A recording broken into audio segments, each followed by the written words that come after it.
anything, it's not about coming out here to like just bash on Aaron. It's more about like, you know, just accountability and, basically to kind of bolster the voices of people who he just so casually dismissed. You brought up something that is earth shattering that only I think you and probably a couple other people know, that the original score for Legend of the White Dragon is the same score for Batman Beyond Year One. Yes, it is. Got him. Right now, Aaron Schoenke is trying to convince fans who donated to this first Kickstarter for Legend of the White Dragon that any more delays are not his fault, but the fault of the distribution agent. He says the movie is quote unquote out of his hands. Legend of the White Dragon, the film itself is done. We have completed it. It looks great. Everyone we've shown it to loves it. We are just so excited. It's been such a long time coming, and now we've passed it off to our distribution agent. It's out of our hands, and now they are determining and figuring out the best pathway forward. When in fact, all the delays of Legend of the White Dragon is his fault. He is part owner of the film. 5,000 fans out there gave Aaron Schoenke of Bat and the Sun money to help make Legend of the White Dragon in exchange for awards, including a digital copy of the film. Now, Aaron has no idea when or if Legend of the White Dragon will come out, meaning there is no time frame for Kickstarter supporters to get the rewards.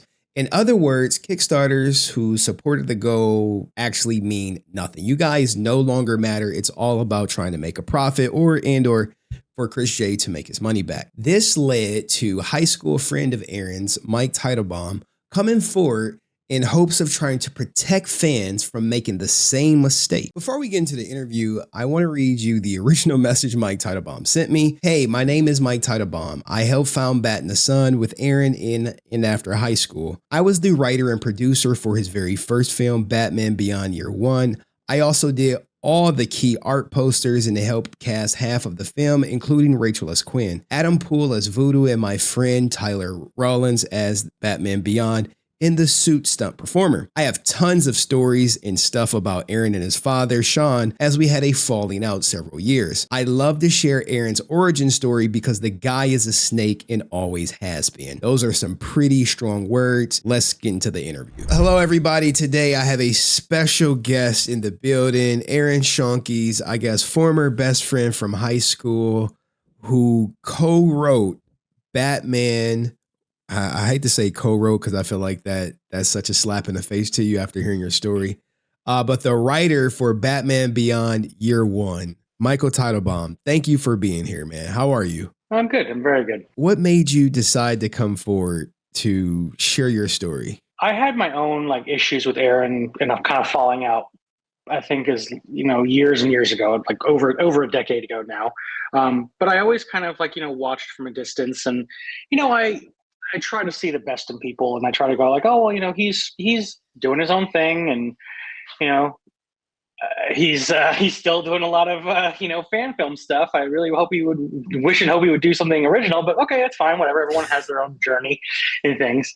But I think the thing that really made me want to come forward was I saw, this whole story of like, the Legend of the White Dragon and, I've been kind of like following that for, a couple years now.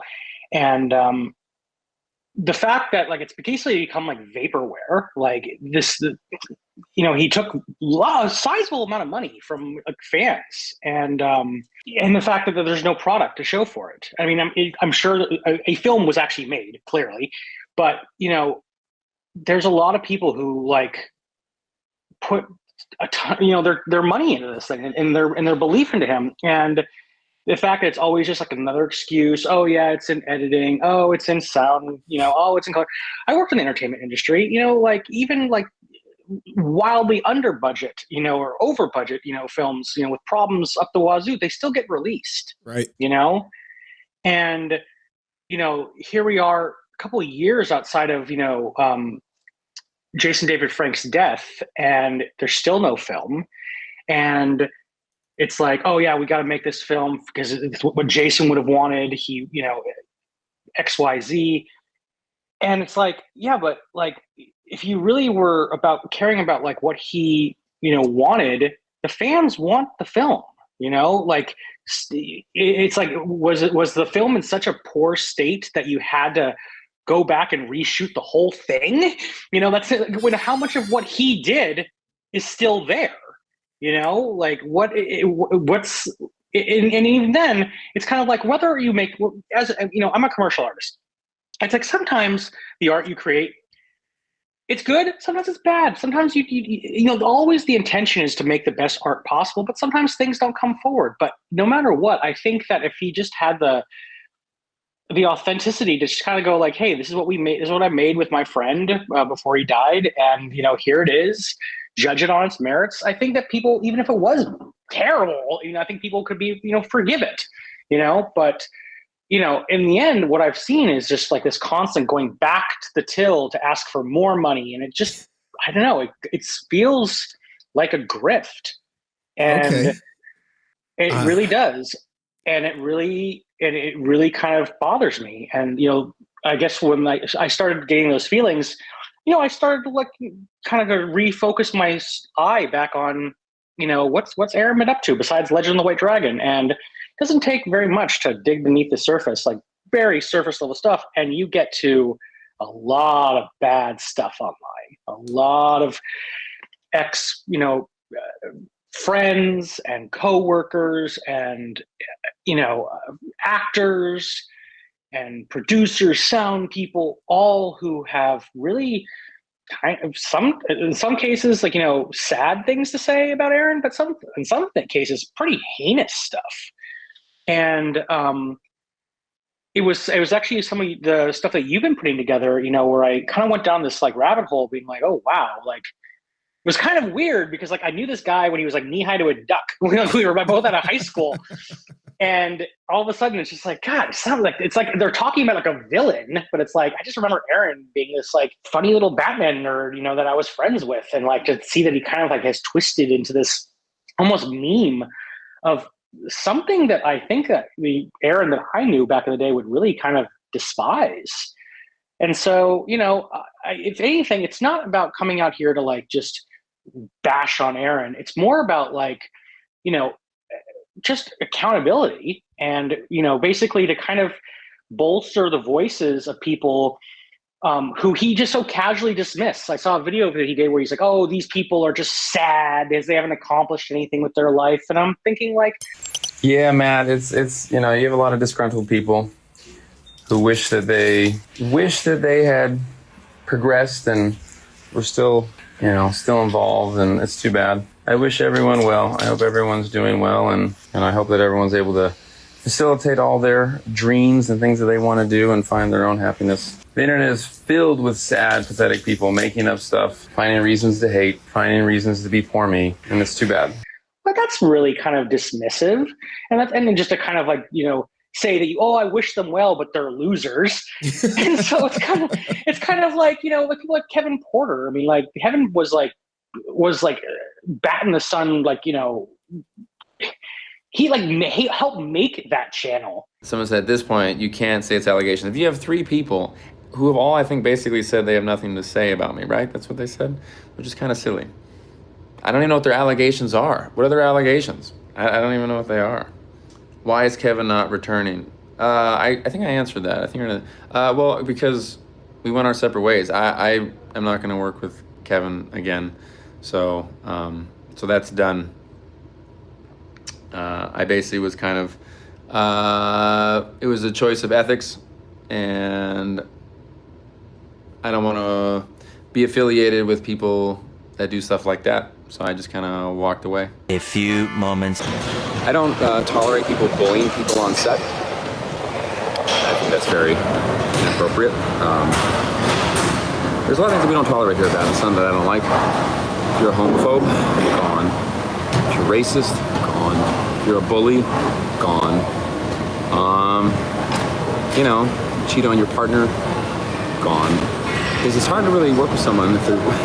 How can you trust them if they're willing to cheat on their partner, So, just distance yourself from these people.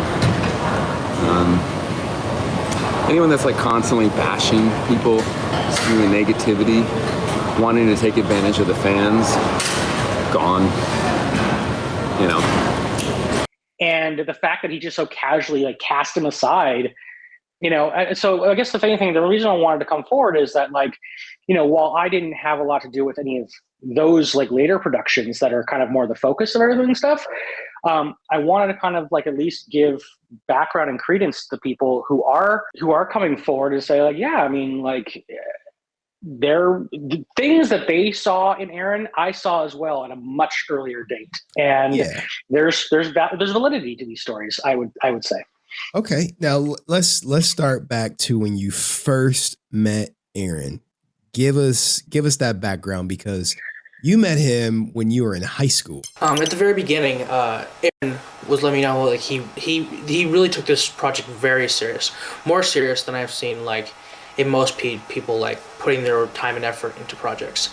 I mean, this was like going to be his life for the next how many years would it would take to complete it. And he handed me an outline on where he wanted to take the story, how he wanted to make it very psychological. And yeah, so I was a senior in high school, and I want to say it was like near the end of my senior year, like probably like maybe around April, May, you know, getting close towards graduation. I was aware of Aaron because I was not in theater class, but I was an art student. I was in like graphic design and stuff like that, which was my main passion. But I was friends with like all the theater kids, and Aaron was at the time, I think, a freshman or sophomore in high school. I can't remember honestly. And I was kind of aware of him because he was also friends with my friend Rachel and Blake and Daniel and all these guys. And so my friend John came to me, and John DeBach came to me, and he said, you know, hey, my friend Aaron in theater class, he wants to create a Batman film. And, you know, I kind of written a 2-page script. You know, he had asked me if I could write a script, and he was like, yeah. So I took a shot at it, and John was a very good writer. But Batman and genre film was not really his forte. And so he showed me the script, and it was, I mean, he'll be the first one to tell you that it was terrible. It was absolutely terrible. Like, as I recall, it was, the story opened up with Terry in like a rundown apartment, you know, and like drinking expired milk out of a fridge. And it was like almost like a Seinfeld kind of like episode. It was a very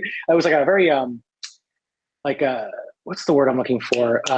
Sitcom kind of setup, you know, like, interior disheveled apartment, mid-morning, Terry take a swig of some expired milk, and, you know, Bruce calls him, and it's this weird kind of like stilted conversation that's like leaning in on comedy that wasn't very good. It didn't feel Batman at all. And then like it ended with like, you know, the sound of kids on Razor scooters can be heard outside. And I was like, John, this is no bueno, my friend. This is no bueno.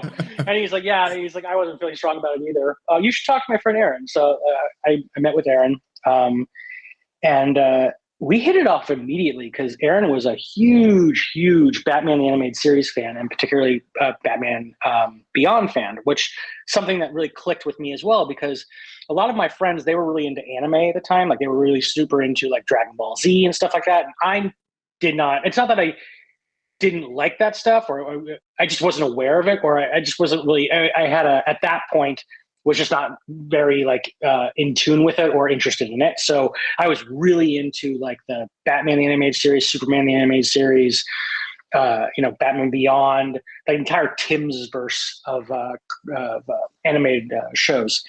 And Aaron like loved that because I was like so like super like in tune with it. And we just hit it off like immediately like that. And he was just this like, he was funny. He was good at improv, and he was a real big comic book nerd. And I think within like a day of like just chatting with him, like, yeah, I could definitely, I think I can help you with this. I ended up going over to his house, which was basically right behind our high school. It was just like you could walk to where he lived. He lived at the time with his grandmother, with his dad. Him and his dad lived with their grandmother in Calabasas, and Okay. went over there, and we just hung out for several hours, just talking about Batman Beyond and like, what a story could look like. And, that's initially how we met. And, basically at the end of that conversation, I was like, well, yeah, I'd love to be a part of like this kind of idea you have. Cause he started to pitch this idea that he wanted to do a Batman Begins movie. Mhm. And he had showed me basically at first day, he had shown me basically the very beginnings of the costume he and his dad were making for this film. And for two guys and, and a sewing machine, they had created something that I thought, as a 17-year-old guy, was pretty cool. We're talking 2001 here. This is long before anything like where cosplay in America is even really a thing. It does exist, but it used to be the joke that like you go to Comic-Con and the people wearing superheroes costumes looked like they were all homemade and they all looked terrible. 3D printing wasn't a thing. Foam. It was always generally understood that like the Japanese cosplayers were like vastly superior to the American ones. So when Aaron comes out with this costume and it's got like lenses, that have been like ground down into the shape of the eyes and had like the smooth like helmet like appearance, but the whole thing was still spandex. And was like really just like the cartoon kind of come to life. I was impressed. Okay. And so I was like, yeah. And I'd always had I'm a big film buff and comic book nerd and all that stuff. So it was kind of like, this sounds like it'd be a lot of fun.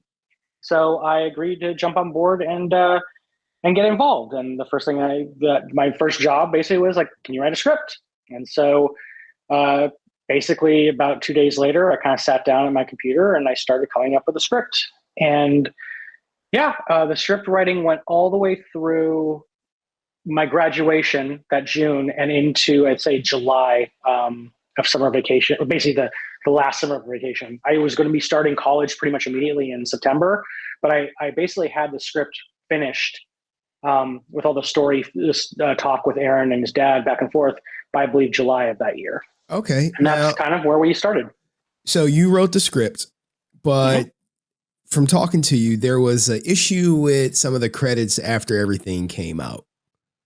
Yeah. So it's kind of to make that make sense, I have to kind of like cover a couple things. So I was not, when I came on board with Aaron and Sean, there was this idea that like everyone is wearing many hats, because it was just, honestly, at the beginning, it was just the three of us. We didn't even have a cast. We had a script and we had story ideas, and we started talking about like what this thing should look like. And, we were bouncing ideas off each other. And mind you, Aaron was absolutely the director of this thing. It was his vision. But, as with all creative endeavors, there's collaboration. Right. And so, I was very much a part of all that. And, talking about like, what this could look like. There's a scene in the movie with the character Johnny Hotwire when we were talking about like how that should look. And we were talking about the movie Blade, which was still very new back then. And there was the final fight where Blade and Deacon Frost have this like crazy sword battle, and it's like quick cuts to their faces and it's like super kinetic. And I was like, we should do something like that for this initial fight with Johnny Hotwire. And if you watch that scene, if you can find this movie online, you're like, oh yeah, that's absolutely where it comes from. So, it was stuff like that. And then, with how much I was, my goal in life at that point was to become a graphic designer / theatrical PR designer, make movie posters. So, we were doing lots of stuff like photo shoots of Aaron in the costume, and I was like turning them into key art posters and putting them online to try to drum up like interest and stuff. And I have some copies of these things that I can send to you.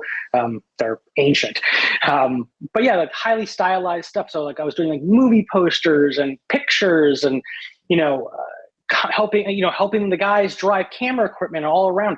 I helped come up with the locations for the film because we had a futuristic Gotham. So, and since it was we're not getting permits for anything and stuff, it's like, where can we find cool locations? And so, some of the stuff was shot down in San Diego, close to where Aaron has some family down there, like in Corona. Some of the stuff was shot in Santa Monica. Some of this stuff was, shot in Calabasas. And we always I was like driving all around the city looking for cool locations and spots. One of the big set pieces of the film is a break-in of a jewelry store. My dad actually had a coin and jewelry store, and he was super cool to let us like film there late at night. And there's this really dope scene where they set off the alarm, and my dad had armored windows that would come sliding down and shut the whole place down. And it was a cool thing to see. So yeah, I mean, I was deeply involved in pretty much every aspect of the film. Oh, another thing, I'm like, if you watch that film, I am in pretty much every other scene as an extra. There's a scene of me in the background eating at the restaurant. Him and America. I'm one of the jokers. I'm a random club goer. I'm a guy walking on the street. I am lousy in that film. Like I am everywhere. And it was fun. It was like, and it was never, for me, it was never about like, well, I'm building up a till of, what you owe me. It was just, I was making a movie with my friends. One of the things is that I wrote all these original characters for the film, because it's not an adaptation of, it's an adaptation obviously of Batman Beyond, but it was written as like a sequel to the last season of Batman Beyond. So I wrote in an original villain. I wrote in the character of Merrick Thompson.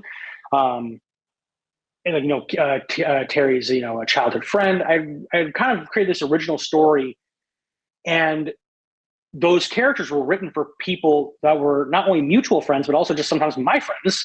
The character of Quinn I wrote for my friend Rachel. The character of Voodoo I wrote for my friend Adam because I knew he'd crush it.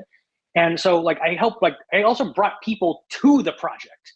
Rachel ended up working with Aaron for years and years afterwards as his Harley Quinn, his main Harley Quinn for years. Yeah. So like there's like a lot of people that like, it's like I was really there at the genesis of Bat in the Sun. And I felt, if anything, yes, obviously Bat in the Sun was Sean and his dad, but I definitely felt like I was a part of that team, because I was there, putting in my own time, money, and effort into like seeing this thing come to life. And, to kind of flash forward to your question, one of the things that we had discussed early on was that, I would get my writing credit, and, I would get an executive producer role because, I helped bring so much to the table. The main Batman stunt performer, the main villain, the script, driving when Sean's car broke down, driving them all the way out to Santa Monica, to go film on location, several times, stuff like that. And when the time came, I got a very kind of, I ended up seeing the first kind of initial cut of the film. And there was no credits in the very beginning of the film. It was just directed by Aaron Schoenke, which I thought was a little weird. And I was like, well, movies generally have like, starring this person. These people all worked for free, Aaron. Like, you put their names on. It's like, no, it should just be the director because it's the director's vision. Okay, whatever. But when it came to the end credits and it was all over, and I saw that I had been moved to an associate producer, which I know some people would be like, well, who cares? But it's like, yeah, but I was like, there was other names in the associates producer like column that were like, they hadn't put in a tenth the effort. It was just, it almost felt like a special thanks to. And it just kind of felt like a slap in the face. And I expressed to Aaron at the time, I was like, that's kind of messed up, dude. I mean, like I helped make this movie from like literally day one. I mean, like I'm not asking you for money or anything like that, but like I think an executive producer credit is fair. And he pushed back and he says like, you didn't do 10% of what my dad did. And I was like, well, geez, dude, that's like a little harsh, It's like, yes, I know. I'm not trying to say that I did more than Sean, but it's like, it seems kind of revisionist to kind of say that I didn't do really anything, that I'm getting basically a special thanks producing credit with like one of the lead actors which is funny because he harps on people, he'll say people took his credit for like projects that he had little to no impact on. He'll say, I never got credit for that. And so for you to come out and say, hey, he just basically diminished you down, your role, is very ironic. Yeah. And it started back all the way back then. And, it was, And mind you, like, look, I wrote this thing when I was 17. And it is by no means a cinematic masterpiece. It does have a certain degree of cringe. But, you know, we were kids, you know, making a movie based on a cartoon, you know? So it had that, you know, it had that kind of vibe. It felt, I wrote it like I was writing an episode of Batman the Animated Series. Now, mind you, they were much better writers than I was, but I you know, I was doing my damn best, and I think I created a compelling little story that had like all the things that Aaron wanted, like, you know, psychological, you know, focus, you know, darkness, you know, a kind of like a dark background for Terry that could kind of like give focus to things. One of the things that I did in terms of the retconning of we kind of did some like slight retconning of the story where in the original Batman the Animated Series, Batman Beyond show, Terry's father is killed by a person from Wayne Tech. But it's made to look like the Joker's gang did it. Well, I kind of tweaked that where it's like, yeah, no, the guy from Wayne Tech just hired the Jokers to kill his dad. So I carried that thing through. So I made this idea that like Terry almost ended up joining the Jokers, ended up being like this like major sense of guilt for him because like the Jokers ended up killing his father. And so, you know, I try to be clever in my own way, you know, at 17 years old.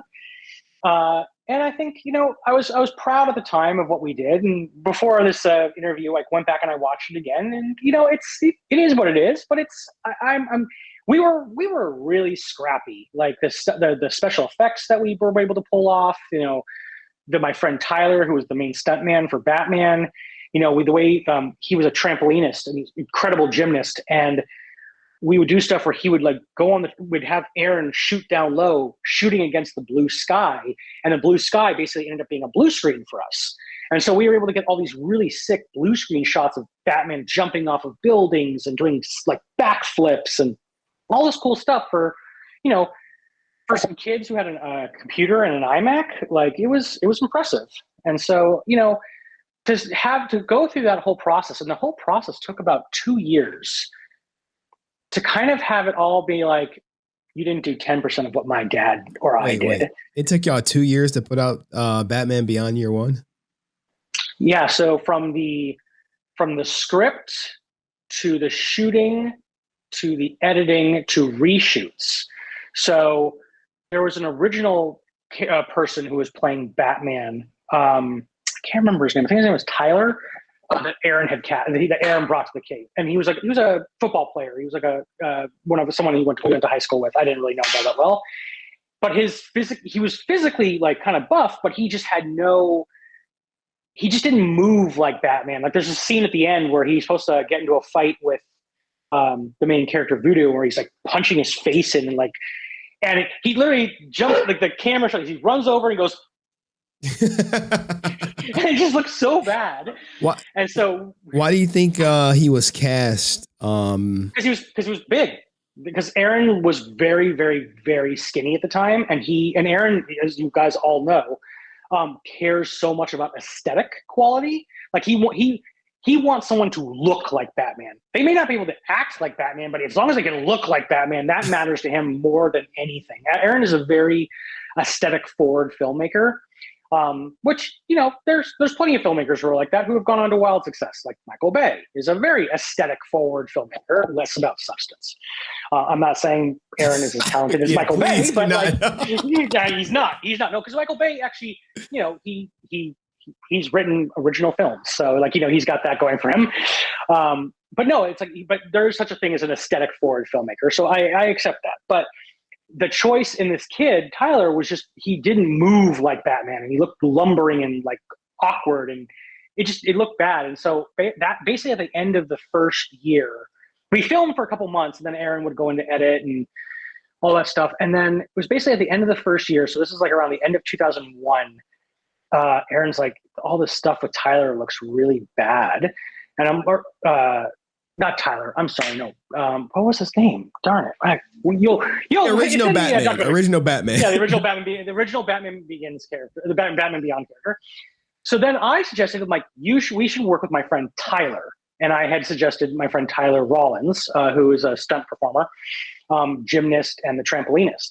And Tyler was not only buff, but he was, very physical. He could like do backflips just like out in the street. We always joked that in high school he was like Spider-Man, because we would like take like a hacky sack and throw it on the roof of the school and like, go get it, Tyler. And he'd scramble up the side of a building like a spider monkey. So I'm like, yeah, my friend Tyler could definitely be the person in the suit. The only problem is that Tyler could never be outside the suit because Tyler had long blonde hair and basically looked like Legolas. So I got Aaron and his dad to meet Tyler, and they're like, oh yeah, he's going to work out great. And then we basically did another couple months of reshoots where we shot special effects shots at Tyler's mom's house in Malibu Lake, California, on this big trampoline against the blue sky. And we shot all those things. And then we went to locations. We went back to some of these locations and reshot them with Tyler crawling around these buildings in costume. And so, yeah, that whole process of shoots and reshoots and then like editing and, re-editing and Sean writing the score. Yeah. I'm happy you brought up the score, because behind the scenes, you brought up something that is earth-shattering that only I think you and probably a couple other people know, that the original score for Legend of the White Dragon is the same score for Batman Beyond Year One. Yes, it is. So, and that was actually the thing that started my kind of like refocusing on like Aaron, like, what has this guy been up to? I know he's been making this movie, but it came up on my YouTube feed one day, Shoenke, the Legend of the White Dragon score. And I was like, what the heck? Why is this here? I haven't looked at anything from Aaron for a long time. So I click on it and it opens up with Sean being like, this is a song I wrote for Legend of the White Dragon. And it cuts to him playing the piano. And it's the song that he wrote for Batman Beyond Year One 20 years ago when we were all kids. And I was kind of like, that's kind of, for like, I'm sorry, that's kind of shitty. Like, you took money from people talking about like, this is an original production. And aside from the fact original production, it's like, Power Rangers by any other name. But like to also like, to be like, this is an original song I wrote for this movie. Let's watch the lie. Hey everyone, we're here at Bat in the Sun Studios. I want to play for you the theme that I wrote for The Legend of the White Dragon. Keep in mind, he didn't write this for Legend of the White Dragon. He wrote this for Batman Beyond Year One. And I'm going to show you how it's the same.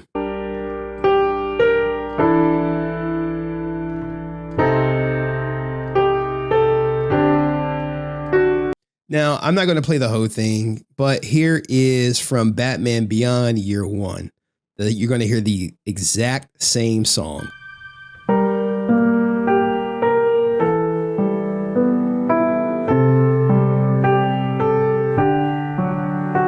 So why is he out here telling people he wrote this song specifically for Legend of the White Dragon when he wrote it specifically for Batman Beyond Year One from 2002? The score of Legend of the White Dragon not being original is a major development that only people like Mike would know.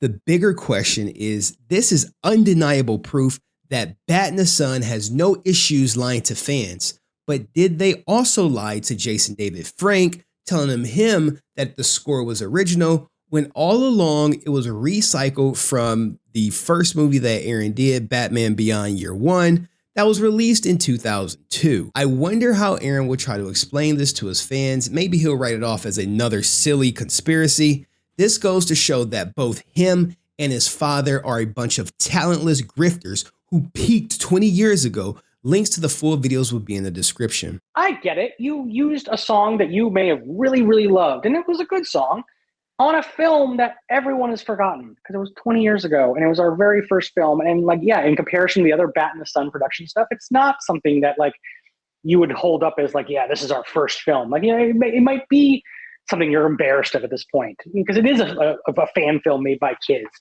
But you could just also be honest. You could be like, yeah, hey, I wrote this song years and years ago for an earlier project that we did, that me, Aaron worked on.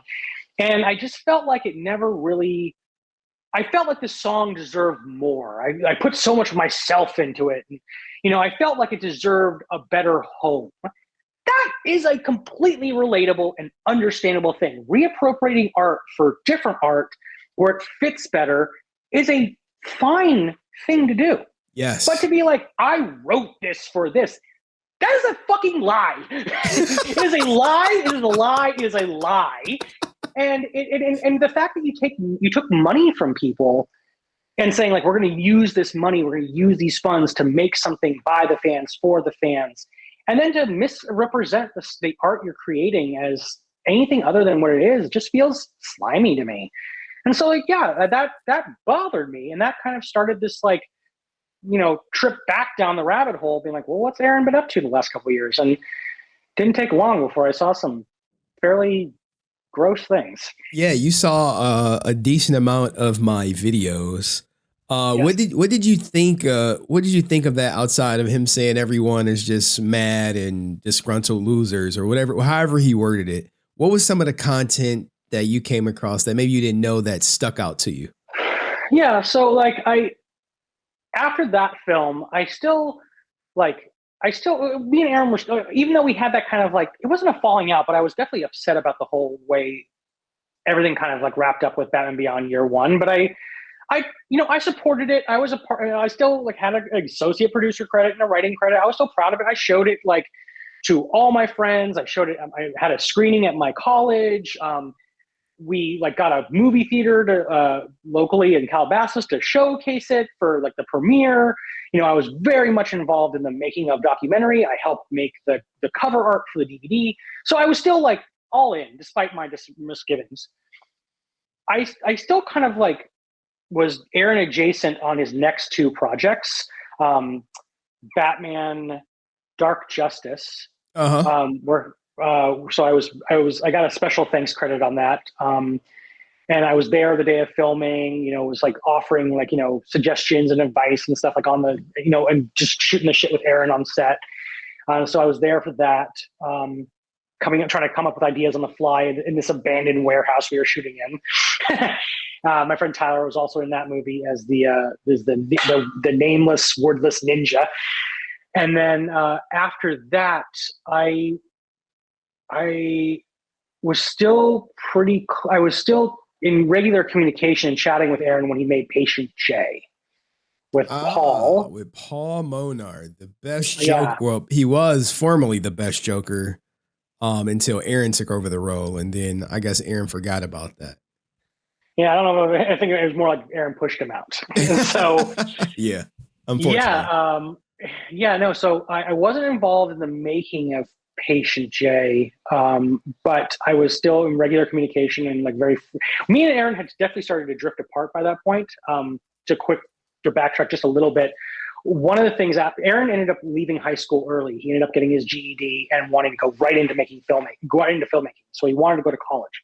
I was going to the Art Institute of California, Los Angeles, and they had a really good film program. So I had spoken to recruiters at my college, like, hey, this kid is really talented, blah, blah, blah.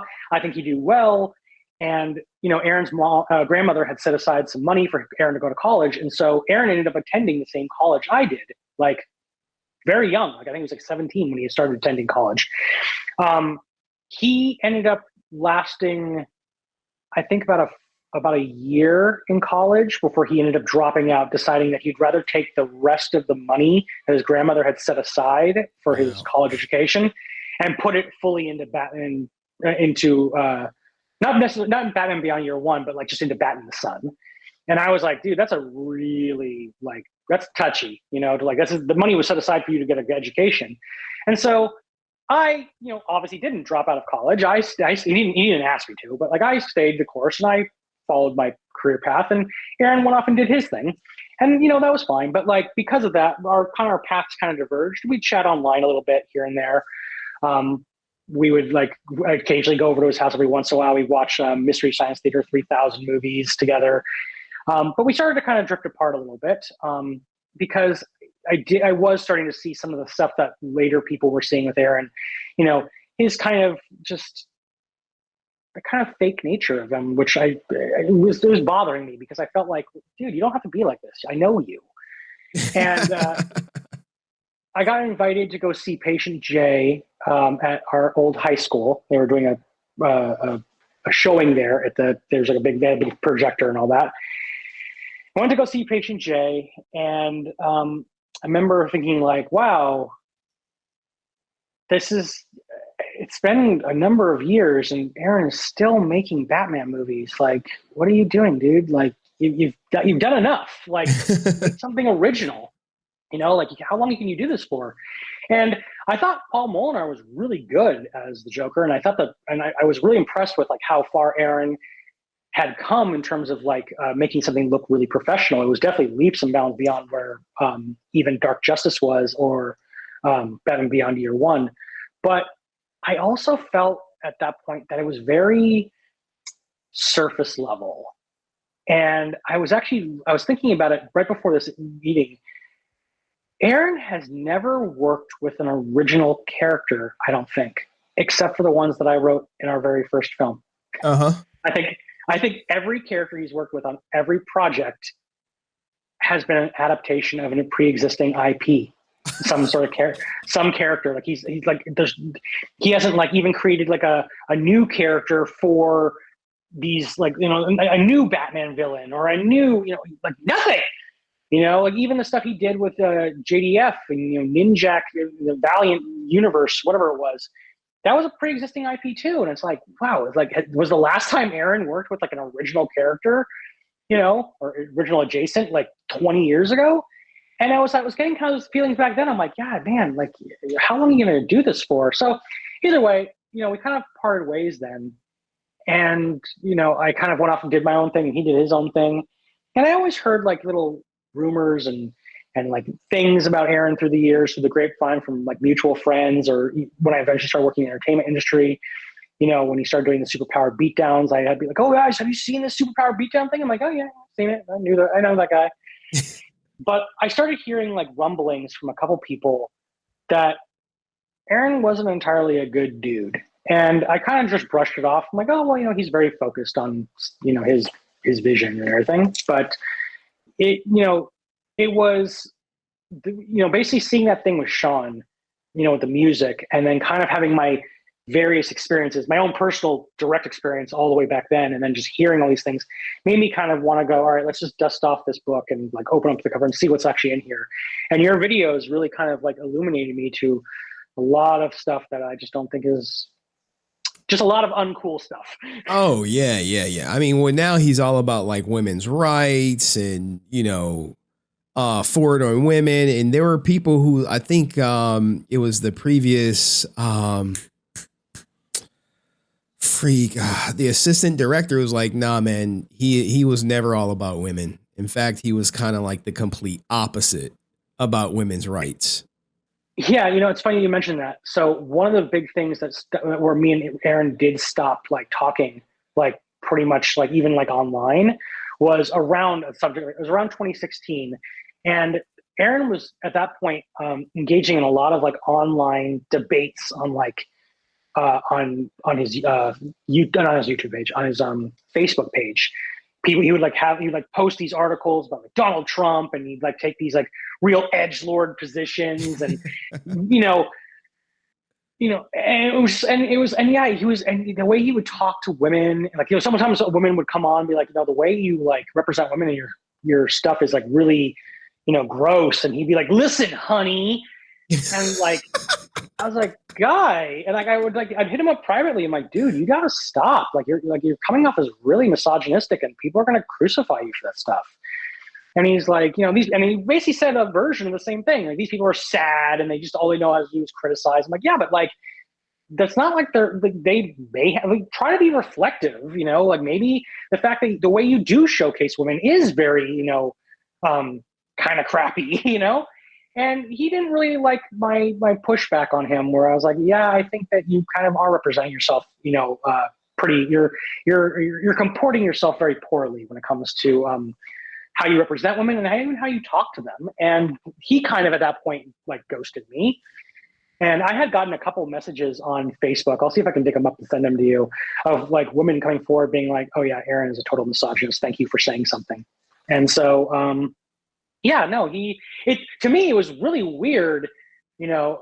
And mind you, look, people can grow, people can change, but now it's all like, you know, he's posting just like the other day, like, you know, a picture of Cindy Sweeney at like the recent thing where you could see her boobs, and it's like, you know, women empowerment, and it's like, Well, it's like, huh. It's a real one, because I know like the old Aaron would have been like, you know, oh, that's so slutty, or, you know, whatever. He would have had something like, you know, unkind to say, you know, or no, more accurately, he'd probably say something like, no, she's just doing that for attention and her career, which she may very well maybe, but, you know, no one needs to know that, you know, no one needs that crappy take, you know? So, yeah, that was kind of, for me, seeing that kind of like flip, you know, the last couple of years. I know, look, it could be genuine. I don't know. I'll interrupt. Seeing the most recent video he did with his wife, the Scooby Doo short, tells me that he has not changed at all. He's just a 15-year-old with a camera who wants to see boobs, man. That's who he is. That's who he was. And frankly, I think that's who he'll always be. And I think moving forward, he's going to lean more into that. But you brought up the thing about Donald Trump. Was he like a big Trump supporter back in the day? Yeah, in 2016, he was very pro-Trump. I don't know if he is anymore. I would be surprised if he were, just because like it's, you know, he's trying to break into the entertainment industry still. You know, look, that's never happened, and I can tell you that. No, trust me. I've worked for most major studios at this point, and like I've heard enough through professional grapevine that like there's pretty much no studio that's going to work with Aaron. That a lot of like studios like Warner Brothers or whatever see Bat in the Sun as a bunch of useful idiots. Like they keep IP alive by like, oh yeah, they release Batman fan films. We're not going to sue them because they're not really a danger to our IP, and they drum up interest in the character, and so we'll use them. So yeah, like they'll invite Aaron. They at least back in the day they would invite Aaron to premieres or whatever, but they invite anyone to premieres. I mean, like you can just be a low level like TikToker and they'll invite you to a premiere. It doesn't mean that you're in the in club, you know. So well, he fancies himself out like that. But I do have an interview where someone basically comes out and they boldly state Warner Brothers will never work with Aaron, and they're aware of him, like you said, but they're like, nope, we will never work with him. And they say some more so not so nice things about him, but yeah, and I've heard this. I've heard the same thing from multiple places, not just Warner Brothers. Now, were you aware that Aaron created a petition for him to direct the next Batman? No, but that's hilarious. Well, this was way back in the day where people were like, oh, his beatdowns get so many views. He should be directing Batman, the next Batman. This is like this is probably like after The Dark Knight or something. And it got like 30,000 signatures. Here, like you can't see it, but I'm gonna pull it up on screen. But there was a petition that 100% legit for him to direct Batman. And I thought this was like the most craziest thing. And I was told that the best way to work with Warner, if you will, is on a Batman IP, is to never make a Batman film. Have you heard that?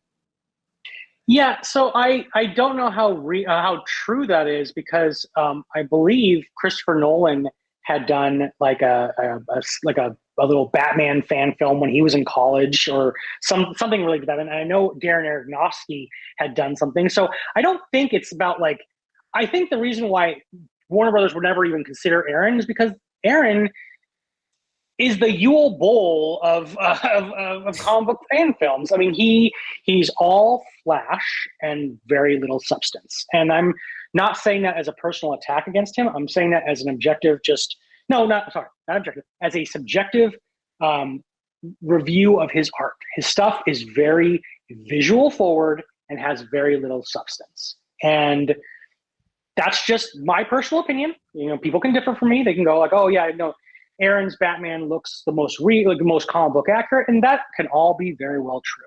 But there's no soul to it. None. JDF said the same thing in some leaked text messages that, or actually it was probably the leaked the audio where JDF was talking about Aaron Schoenke's no work, his fight scenes have no soul in it. Talk about JDF. Did Aaron ever talk to you about JDF? Do you know about him? No. Yeah, so I mean, I was a kid of the '80s, so I grew up with Power Rangers. So you know, I didn't stay as interested in Power Rangers as long because I kind of aged out of it pretty much after like the second season. So I wasn't like a mega gigantic like Power Rangers fan like say like Aaron was. Aaron was a couple years younger than me, so he was like in that perfect spot to be like into like multiple generations of the Power Rangers. But you know, I got to be the Green Ranger.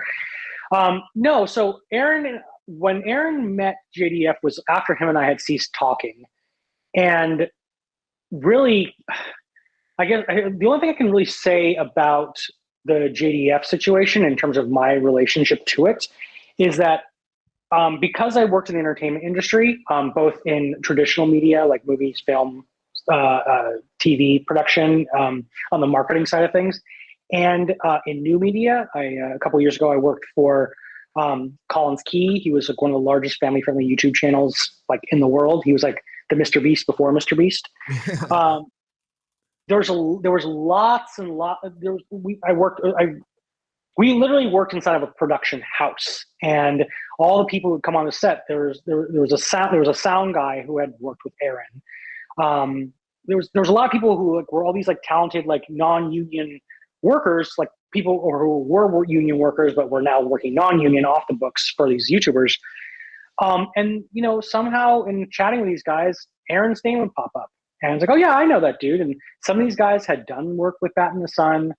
Some people had done. One guy I know when I was working at the Keys had worked on My Mighty Morphin Life with JDF and Aaron, and he had a lot to say as well. And you know, and these are their stories. I won't really speak for them, but I will say that when you sent me that text message exchange, that 27-minute call exchange, and some of those text messages with JDF coming out and like having very raw and, you know, kind of like visceral feelings about his relationship with Aaron and how he kind of like interacted with his own career. It was a lot of what's the word, confirmation bias on the stuff I was hearing, and it took me right back to me being, you know, 18 years old, and Aaron calling me to say, you didn't do 10% of what me and my dad did. You know, it's like, God, he's still the same guy. He's just so relentlessly self-aggrandizing and self-promoting. Like, to Aaron, nothing matters more than the 5 feet in front of him. Whatever he has to do, whatever he has to crawl over, interrupt, you know, stab in the back, whatever, that's what matters, is his own career. And, you know, on one hand, I can kind of like almost respect that, you know, that you're like willing to do whatever it takes to succeed. But on the other hand, when you kind of like shake off the stupidity of that statement, you kind of go like, well, no, it takes a lot of work to succeed, and it takes the collaboration and help of others. If you burn every bridge and, you know, churn through every good bit of goodwill you have, people who are willing to help you get to your end goal, one day you're going to look around, there's going to be no one around to, you know, help you out. Well, he's going to see this, right? And people are going to ask him about it, and he's going to probably paint you in the same light that he's painted all the other people that's come forward as negative losers who didn't amount to anything in life. I'm doing just fine for myself. What would you say to that? What would your rebuttal be when he tries to dismiss you or your credibility like he's done everyone else who's come forward?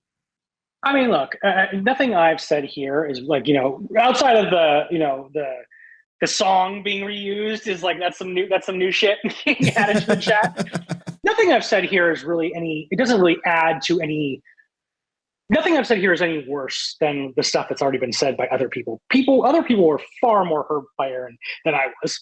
Like I said, I've gone on to do great things. I'm successful. I'm married. I'm doing just fine for myself. I hadn't really thought about Aaron. Probably the last time I thought about Aaron really was like 2014. And so, I really had no ill will towards him. Mm-hmm. And in all honesty, I have no ill will towards him now. It's more about like, dude, what I would say is like, dude, you know what you're doing. You know what you're doing. You know what you've done. Look at yourself in the mirror, dude. You're really gonna say that Kevin Porter is a loser who's just bitter and he screwed you over. You're gonna look at yourself in the mirror and you're gonna be okay with like that. You're gonna say Paul Molnar was a loser, who was just trying to aggrandize himself. You're gonna say that about your friend Rachel and all these people. Like you're gonna sit there and look at yourself in the mirror and dismiss all these people.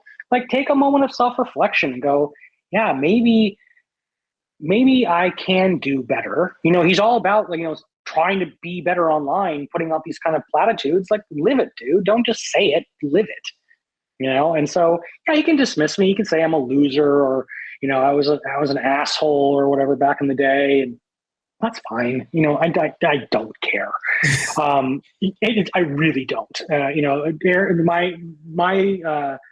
If Aaron Schoenke's opinion of me does not keep me up at night at all. But what does really concern me is the next group of people who are going to be potentially hurt by this behavior. And I don't just mean people working with him, but like the most recent Legend of the White Dragon just got another $500,000. When is it going to stop? Like, does literally a district attorney of some state have to like come in and go, hey, this is like a grift? I'm not saying that there is no film. There's clearly a film there, but I mean, at some point, it's like, how are you going to be able to account for as much money has been spent on this thing just show people the film, dude. Like, stop asking for more money. Like, I don't know. I just feel like a lot of people, like, there are people who were kids who grew up with Superpower Beatdown who are now adults. Yes. So they have a real wide-eyed kind of like nostalgic love for Aaron. And I find it cynical that he is going to those people, going back into that like nostalgia and being like, look, I'm that guy who brought you all this. Give me just a little bit more to make this thing happen. Yeah. And it's like at this point, it's like no matter how much money you pump into a project, if it's not good, it's not good. If it is good, great. I mean, I honestly hope that like when the movie comes out, that that he was somehow able to fix it in post enough to make it spectacular. I know that's not going to be the case, but like I honestly hope that, because a lot of people put their money into this, and they're hoping those people who are like kids are now adults, and some of them are going to start approaching middle age soon. And I think those people deserve to see JDF's final film in whatever form it comes out in. If it's not good, then let it be not good. There's a flip side to that. If it's not good, that is the end of Aaron's career as you know it. No one is like, even right now, the people on Kickstarter. What career? I get it. He still has an opportunity to collect money from fans. I think this would be his last hurrah. But they're turning on him because of the delays. Even someone wrote in the Kickstarter, you backside, you're several years late on delivering this, and you're asking for more money to restart Beatdowns. Get bent.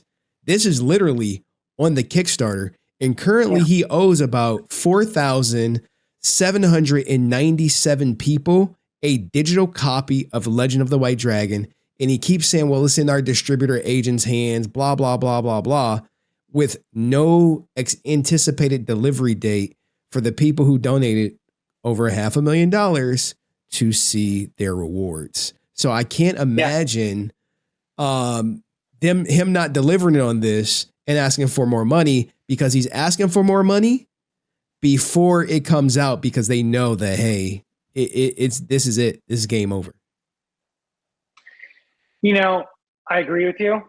But at the same time, I think that when you've drank your own Kool-Aid for so long, maybe he's hoping if I put out enough new beatdowns, if I put out enough new content, it'll overshadow this content. Or maybe he is legitimately proud of the project. I don't know. I can't speak to how Aaron feels about the project, and I haven't seen it. I've heard from people who have seen it who have said it's really not good.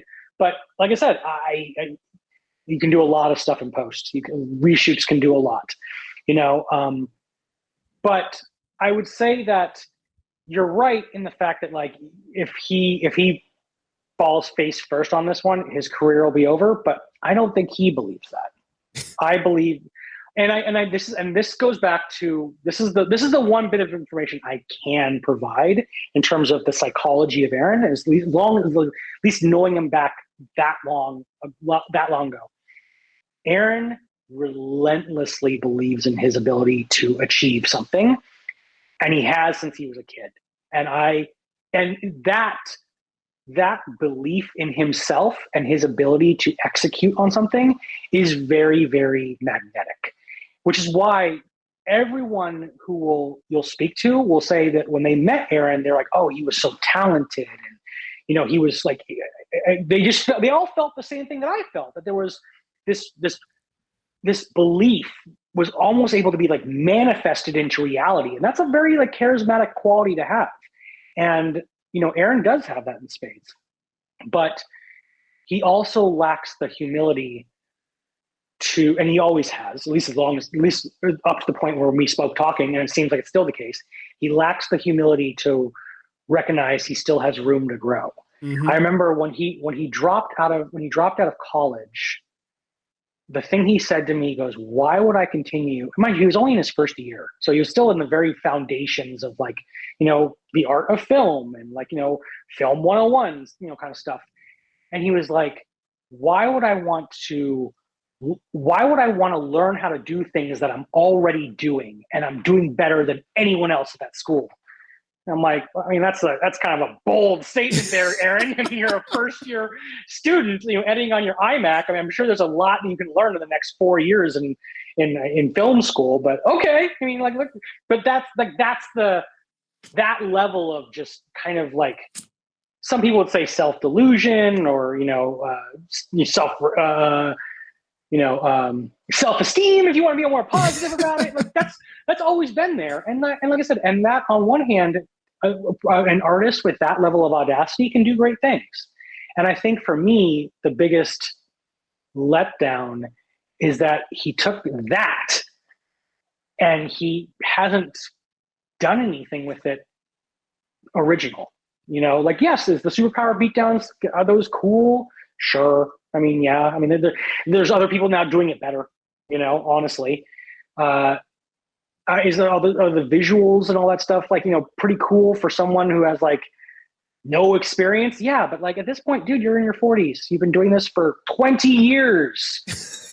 What are you doing? Like, make something, make a statement, make something original, instead of going out, this whole thing, like the Legend of the White Dragon. I mean, it's like, it's a Power Rangers. I mean, like, yeah, these are original characters, but the suit is like derivative of the Power Rangers, the power sets. It's like, that's like your big leap into originality. It's just like, come on, man, like, really? So I don't know. I feel like I find, if to kind of wrap it back to your original question, if I had anything, if Aaron wanted to talk smack about me or whatever, fine. He can say whatever he wants. I don't care. And this is not even about like castigating him as like some sort of bad person, even though there's plenty of people who do feel that way. It's more about like, listen, dude, you know what you did. You do. You know what you did. And all these people who are coming out and saying like, you did them wrong. You did. Just make some phone calls, make amends, pop on a Facebook Live and don't delete it and say like, hey, I haven't lived a perfect life. I haven't. When I was younger, I had like I had real mental health problems, and I didn't know how to deal with them at the time. It took a lot of therapy, and I became a much better person because of it. We all have our dark sides and our light sides. And, the key is just to kind of acknowledge that and go, yeah, I did bad and I hurt people and I'm sorry for it. I'm going to do my best to try to make amends for it. And to just kind of look at those people you've hurt and this trail of people you've hurt and go, they're all losers who just are jealous of me. That's kind of a vile thing to say. And then even if you believe that, to go on to live streams and tell the whole world that these people are losers who are jealous of you, it just kind of compounds that kind of awfulness. So, I just say look, dude, grow up. Okay. Be a man. Be a man. Sit down, take your talking to by these people because they have legitimate grievances, and own up to it. And you know what? You might find that people are not as shitty and shallow as you are, and they might actually forgive you, and they might be willing to help you or at least forgive you. So in all by way of saying is that if anything out of this conversation, it's just that I'm here to say that I believe every word that I've heard online about Aaron. I do, because I knew him before he was anyone. And I saw the shadows of all the things that people are saying about him now back then. And, some of these things are very small and were not terrible things back then, but gone unchecked and gone unchallenged, they can metastasize into something kind of unpleasant. Okay. Now, what do you think about Aaron deleting all negative comments and blocking people? Any thoughts on that? Yeah, look, is it an artist's purview to accept negative criticism? Yeah, you're an artist. You're putting yourself out there. Whether you're doing a derivative drivel or not, you're still creating something. You're still putting something out there, and people are going to come back to you and say, "Hey, I think your stuff sucks." Yeah, you gotta take it on the chin. Aaron likes to tightly manage his persona online, and I can't be the one to say he shouldn't do that, because I literally told him you should absolutely do that. Because he used to say some real edgelord stuff online. So I think it's childish, to dirty delete people when they challenge you on things. But in Aaron's mind, I don't know what his motive is, other than he probably just doesn't want people to see a different side of him than the one that he portrays. And you can only keep that mask up for so long, as it seems to be the case. Everyone eventually figures this out. Everyone eventually sees Aaron. The mask comes off and they go whoa, what the heck? So that's what he wants to do. I think it sucks and it's childish, but what are you gonna? He's going to continue to do it. There's nothing I say to stop that. Now, he has also referred to my content as silly clickbait content with me and my conspiracy theories. Did you see any clickbait or conspiracy theories in the content? Could you speak to that? Because you've obviously watched some of the content. I have. I watched pretty much most of it this time. At this point, I'm going to give you a compliment in the way I was speaking to my friend Tyler yesterday after I got off the phone with you, after we just had our initial conversation. Tyler was the one who played the stunt performer in the Batman Beyond suit, still my best friend. And I was like, guess what I did? And he's like, what? I spoke to an investigative reporter about Aaron Schoenke. And I said that without even really thinking about it. So all by way of saying, I think the work you're doing on Aaron is legitimate, necessary, and is actually journalistically impressive. I think what you're doing really isn't about clickbait. I think you really are trying to shine a light on this thing, because I think you see that people are being harmed, people have been harmed, and people are being fleeced out of their money. And I think you find something morally repugnant about that. That's what I get in your content. I think I don't get a, I don't from there, like, look, you don't have a personal relationship with Aaron. You didn't, like, work out with him and, have some sort of like personal grievance. Like, Right. you saw this as a entirely independent third person and are going like, hey, this is not right. And I think that's very important, especially since, like, we're all talking about people who make stories about superheroes. Superheroes are like the ultimate, like, power fantasy of the morality of right and wrong. Mm-hmm. And you're not the villain in this story. And I think anyone can see that. You're just trying to shine a light on what you think is something that's morally wrong. And I don't think you're a clickbait. I think you're doing legitimate work. And I hope that this little interview plays another small piece into you getting more views and more followers, because I think that, this series of events deserves to have some light shown on them. And I'll even say something positive in the situation about Aaron. I hope that he has a reckoning with this stuff where he goes, oh, maybe I really do need to reflect on my life, and maybe I should think about the way I've comported myself. I hope he does that. I hope everyone to, like, be the best versions of themselves. I mean, like, I don't think it's going to happen, I think Aaron's drank his own Kool-Aid for far too long. But I mean, like, look, I hope he has the more people become aware of him, he has a moment where he goes, hey, I tried my best. I fucked up. And I hurt people along the way. And I thought I was making this kind of movie, and it became something that went beyond my skill set, or maybe it didn't. I don't know.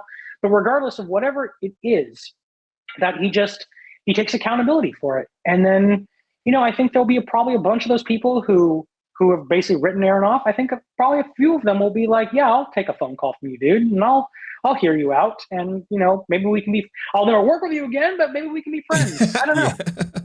Yeah, by and large, everyone I've interviewed has said they would never work with him again. Yeah, no, I mean, you couldn't pay me, like, mind you, like, it was 20 years ago, but, like, yeah, no, I just in the things I've seen alone, like, no, absolutely not.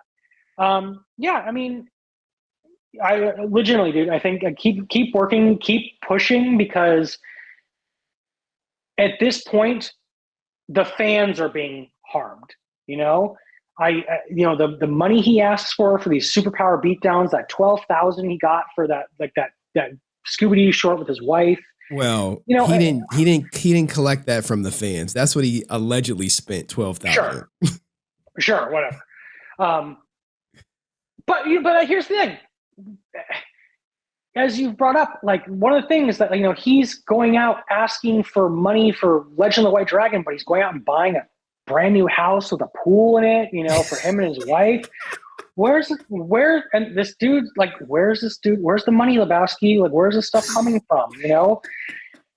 I don't know, but I'll say this. I'm not saying that he's embezzling any money, because I have no idea where he might have a bunch of side projects that he doesn't have his name on. I don't know. I don't really care. I doubt that. All I know is this. It's a bad look.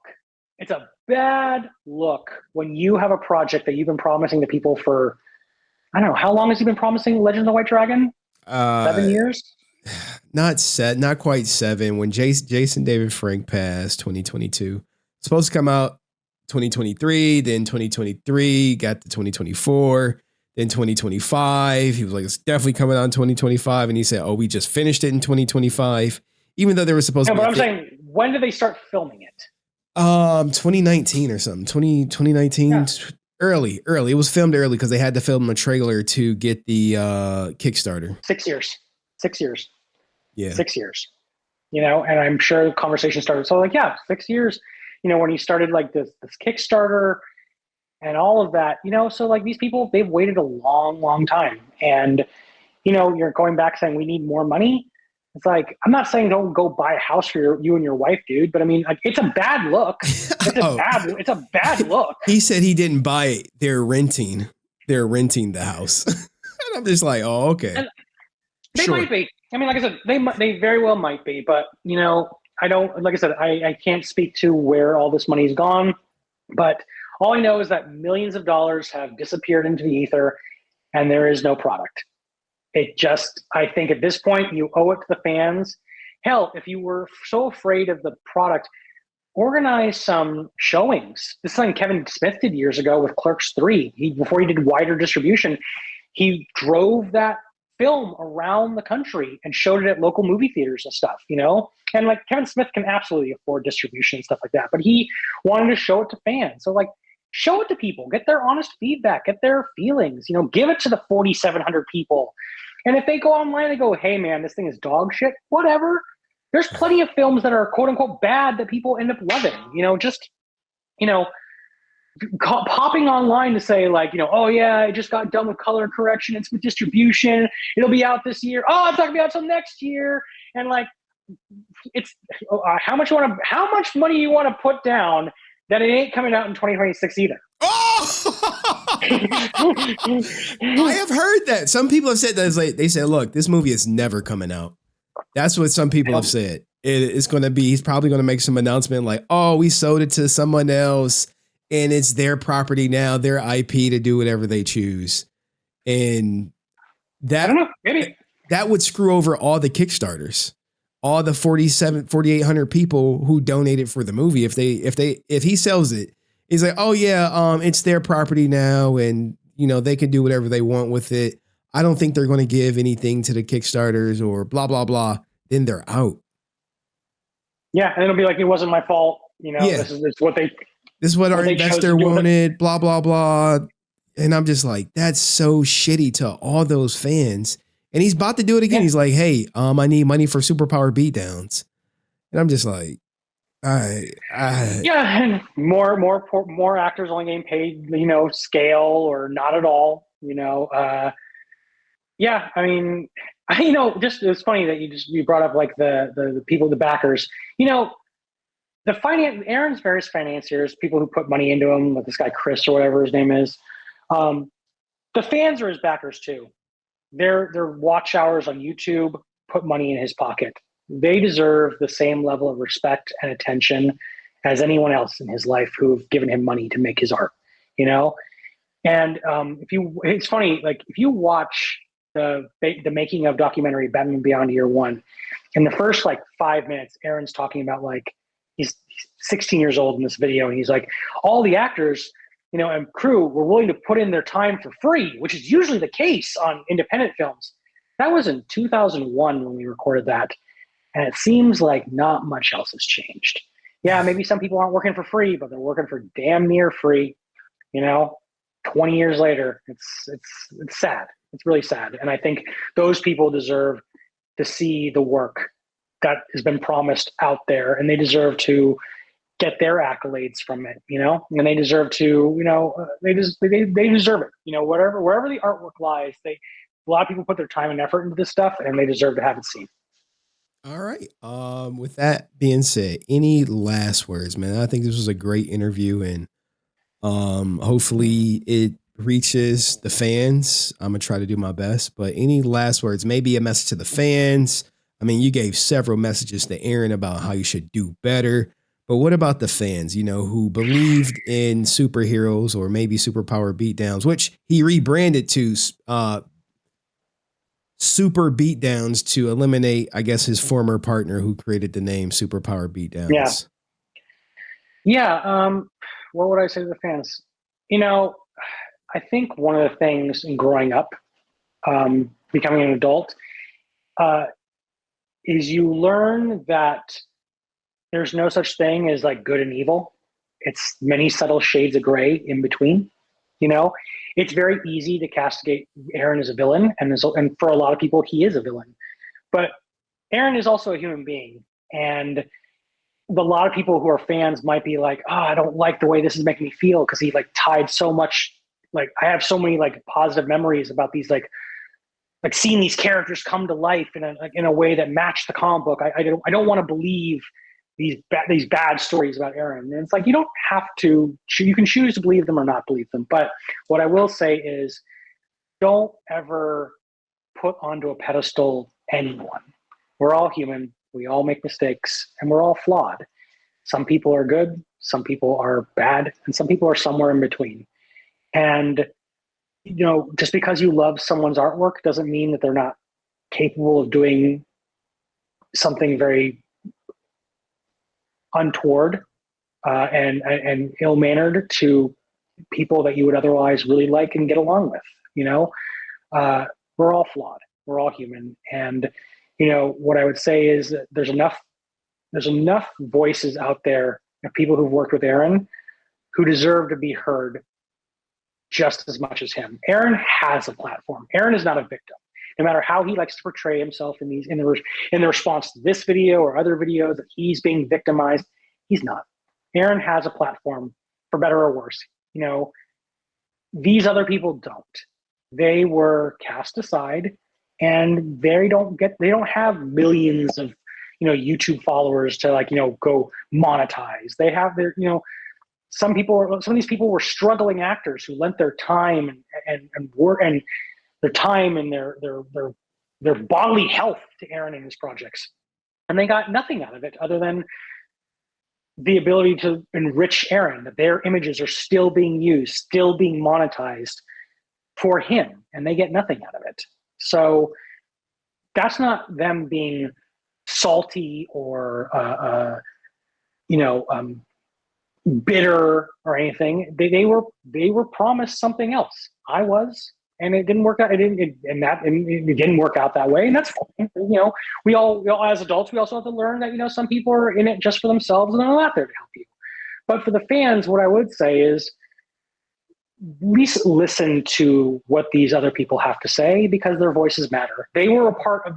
Aaron didn't just matriculate Superpower Beatdown and Batman City of Scars and Batman Beyond Year One all out of his head. It was the joint effort of a lot of people, a lot of crew members, a lot of storytellers, and a lot of people who worked just as hard as him, sometimes even harder, to bring you that joy. And their voices matter just as much as his. And if they have something to say that's kind of the opposite of what he's saying, maybe you should take a moment and just listen to hear what they have to say, because they were just as part of your childhood enjoyment as he was. That's it. Very well said, man. Thank you again, Michael, for your time in providing this information. Now that you've seen this video, let me know if you'll be helping Aaron Schoenke pay his bills when he launches the next Kickstarter.